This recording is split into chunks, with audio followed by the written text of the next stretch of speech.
2194 South, 1950 West in Roy. And this is a cute 2-bedroom, 1-bath unit. And we just had the floors replaced with a nice LVP.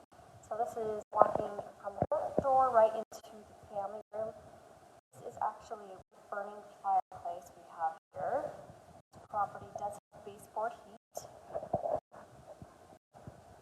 And this is the front door. Got lots of natural light in this unit. This is a basement unit.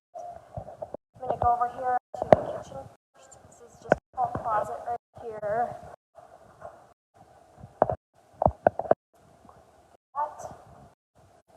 And then just the dining room here, refrigerator, kitchen with a dishwasher. And then we have these doors here in the kitchen. Actually, the laundry area and the washer